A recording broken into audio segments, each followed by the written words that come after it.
எல்லாம் அவன் துணை. சர்வசக்திக்கும் வணக்கம். ஆறுக ஜோதிடம், அரியலூர், திருஞான சம்பந்த ஜோதிடர். இந்த ஏட்டின் பிரகாரம் தான் நான் ஜாதக பலன் எப்படி உருவானது, எப்படி உருவாக்கப்பட்டது, எப்படி சொல்கிறார்கள் என்பதையெல்லாம் இந்த ஏட்டின் மூலமாக நான் சொல்லி கொண்டு வருகின்றேன். அதனால் 12 லக்கணத்துக்கும் 12 ராசிக்கும் 12 ஸ்தானத்துக்கும் உரிய பலன்களை இந்த எண்கிடம் ஏட்டின் மூலமாக சொல்லி கொண்டு வருகின்றேன். ஜாதக பலன் என்பது ஒரு வார்த்தையே. எப்படி பெயரை முத்துசாமி கர்ணான்னு கூப்பிட்றோமோ, அவன் எப்படி திரும்பி பார்க்குறோனோ அது போலத்தான் ஜாதக பலன். ஆனால் வார்த்தை அடிப்படையிலே நமது ராசி கட்டங்கள், நம்மளுடைய லக்கண கட்டங்கள், சாண பலன்கள் எப்படி மனிதன் கூப்பிட்டா எப்படி கூப்பிட்றான் அதுபோல் அது நிமிர்ந்து பார்க்கும். அவங்கவுங்க லக்கணம், அவங்கவுங்க ராசி, அவங்கவுங்க சாணம்லாம் நிமிர்ந்து பார்க்கும். மனிதர்கள் எப்படி பார்க்கிறாரோ அதுபோல் 12 சாணங்களும் 12 லக்கண பலனும் 12 ராசிகளும் அந்தந்த கிரக விட அந்தந்த கிரக வீட்டில் உள்ள அந்தந்த வீட்டில் இருக்கிற கிரகங்களும் நிமிர்ந்து பார்க்கும். அதுதான் உண்மையான ஜோதிட பலன். ஆனால் ஜாதக பலன் என்பது ஒரு வார்த்தை அடிப்படையில் செய்வினைக்கு 4 எழுத்து, செய்வினைக்கு 4 எழுத்து, அதற்குரிய எண்கீதம் 6, 8, 6, 4 இதெல்லாம் கூட்டம் 24. அதை கிரகத்தால் கழிச்சிட்டாக்க மீதி 6. அதாவது செய்வினைக்கு வந்து 6ஆம் இடம். செய்வினை பாருங்கள், எல்லாமே 6ஆம் இடத்தை வச்சு தான் செய்வினை கோளாறுன்னு சொல்லுவாங்க. ஜோதிடத்தில் வந்து 12 சாணத்திலையும் 6ஆம் இடம் தான் பில்லி சூனியம் வைக்கிறது, செய்வினை இதெல்லாம் 6ஆம் இடத்தை வச்சு தான் சொல்கிறது. அந்த 6ஆம் இடத்துல வந்து பாவக்கிரகங்கள் இருந்துட்டால் அவனுக்கு செய்வினை கோளாறுன்னு சொல்லுது. அந்த 6ஆவது வீடு எது அப்படின்னு அது உணர்ந்து பேசப்பட்டால் அது வந்து செய்வினை கோளாறு இல்லை. அந்த 6ஆம் அதிபதி வேறு இடத்துல இருந்து நல்ல இடத்துல இருந்து விட்டால் உண்மையிலேயே அவர்களுக்கு வந்து செய்வினை கோளாறு இருந்தாலும் அது அவர்களை ஒன்றும் பாதிக்காது. அதான் 6ஆம் இடத்து பலன். அதான் 6ஆவது விதி என்கிறது செய்வினை. செய்வினை என்று சொல்லி 6ஆம் இடத்து, பொதுவாக 6ஆம் இடத்தில் செய்வினை கிரகத்தை பற்றி பேசுவார்கள். அடுத்ததாக வந்து காட்சிக்கு 3 எழுத்து. அந்த 3 எழுத்துக்குரிய எண்கள் 8, 2, 4 இதெல்லாம் கூப்பிட்டாக்கா 14. அந்த நவக்கிரகத்தால் கழிச்சுட்டாக்கா மீதி 5. அப்போ காட்சிக்கு வந்து 5ஆம் இடத்து பலன்.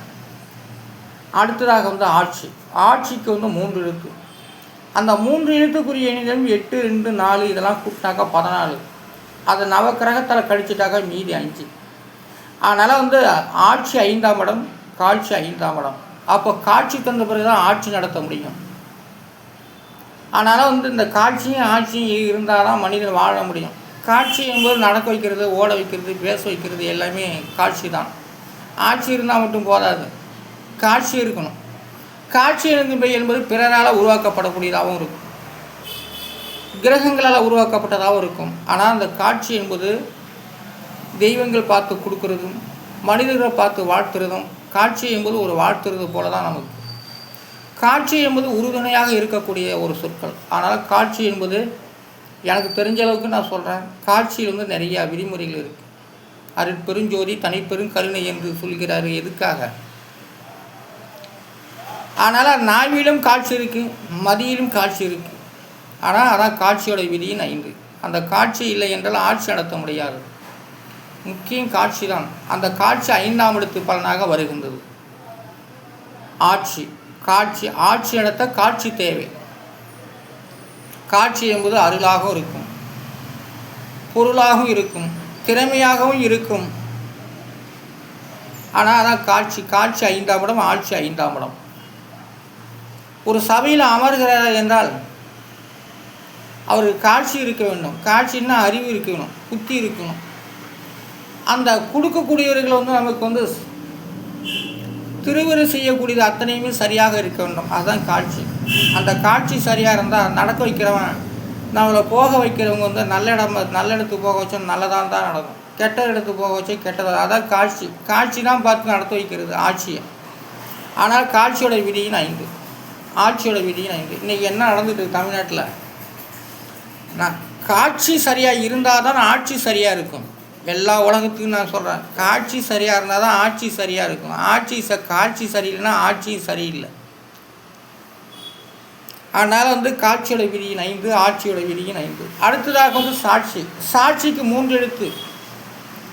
அந்த 3 எழுத்துக்குரிய எண்களும் 1, 2, 4. இதெல்லாம் கூட்டாக்க 7. அப்போ அது கிரகத்தால் கழிக்க முடியாது. அது விதியன்னே 7 தான்.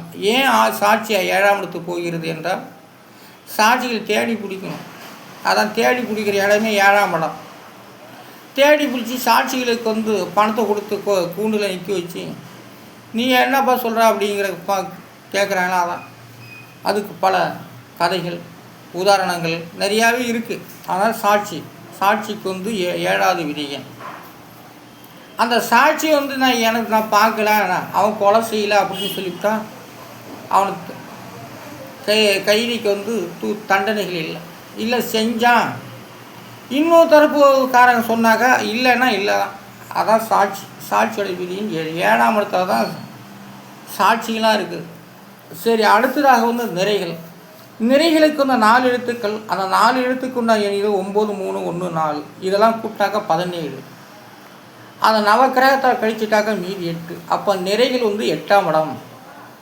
8ஆம் இடம் பார்த்தா தான் நிறைந்து இருக்கும். 8ஆம் இடம் கவுந்து போச்சுன்னா ஒன்றும் இல்லை, படி கவுஞ்சி போச்சுன்னு அர்த்தம். நிறைகள் படிகள். ஆனால் திறமசாலிக்கு வந்து 5 எழுத்துக்கள். அந்த 5 எழுத்துக்கு உண்டான எண்ணியதும் 8, 8, 5, 1, 5. திறமசாலி அந்த கூட்டினாக்கா 27. அதை நவக்கிரகத்தால் கழிச்சிட்டாக்கா மீதி 9. ஆனால் திறமைசாலியோடைய விதியின் 9. திறமைசாலின்னா நிறைய உட்பிரிவு இருக்குப்பா.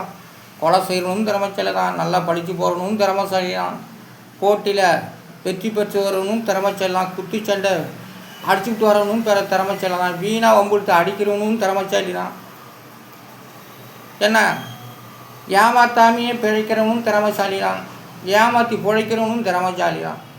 ஆனால் திறமைசாலி அது 9ஆம் இடத்துல அந்த கிரகம் இருக்கும். நற்கிரகங்கள் இருந்தால் தான் ஏமாற்ற மாட்டான், திறமைசாலின்னு அவனுக்கு பேர். பாவக்கிரகம் தான், அந்த பாவக்கிரகமும் அவனை பாவம் செய்யும்படி அவனை வைக்கும். அவனும் ஒரு திறமைசாலி. கிரகத்தால் ஏற்கப்படுகிறது உண்மையிலே நாட்டு மக்களால் அது ஏற்க முடியாது. ஆனால் திறமைசாலியுடைய விதியின் 9. அடுத்ததாக வந்து ஏமாளிக்கு 2 எழுத்து 3 எழுத்து. அந்த 3 எழுத்துக்குரிய எண்ணும் 2, 8, 5 இதெல்லாம் கூட்டாக 15. அதோடைய விதி என்பது 6. அப்போ ஏமாளிக்கு வந்து 6ஆம் இடம். அந்த செய்வினில் வர்றது தான் ஏமாளி. உண்மையிலே ஏமாளி வந்து அவன் ஏமாற்ற கிடையாது, திறமைசாலியால் அவன் தோன்று போகிறான். அதான் அவன் ஏமாளிங்கிறது. கொடுத்துட்டு ஏமாந்து போகிறான், அவன் தான் ஏமாளி. திறமைசாலிகள் அதான் ஏமாத்துறவன் 9ஆம் இடம், ஏமாளி 6ஆம் இடம். 6ஆம் இடம் தான் ஏமாளி. அடுத்ததாக வந்து தராசுக்கு 3 எழுத்து. அந்த 3 எழுத்துக்குரிய 7, 1, 5 இதெல்லாம் கூட்டாக்கா 13. அது இப்போ நவக்கிரகத்தில் கழிச்சிட்டாக்கா மீதி 4. அப்போ தராசோடைய விதியன் 4. அடுத்ததாக வந்து எடைக்கு வந்து 2 எழுத்து. 4, 9 எல்லாம் கூட்டாக்கா 13. அதுக்கு நவக்கிரகத்தில் கழிச்சிட்டாக்கா மீதி 4. அப்போது எடையோட விதியும் 4, தராசோட விதியும் 4. தராசில் வச்ச பொருளும் எடையில் வச்ச பொருளும் 2 ஒன்று தாங்க. அதாங்க தராசு 4, எடை 4ன்னு காட்டுது. இப்போ இந்த எண்ணினத்தை பற்றி தெரிஞ்சுக்கிட்டீங்களா?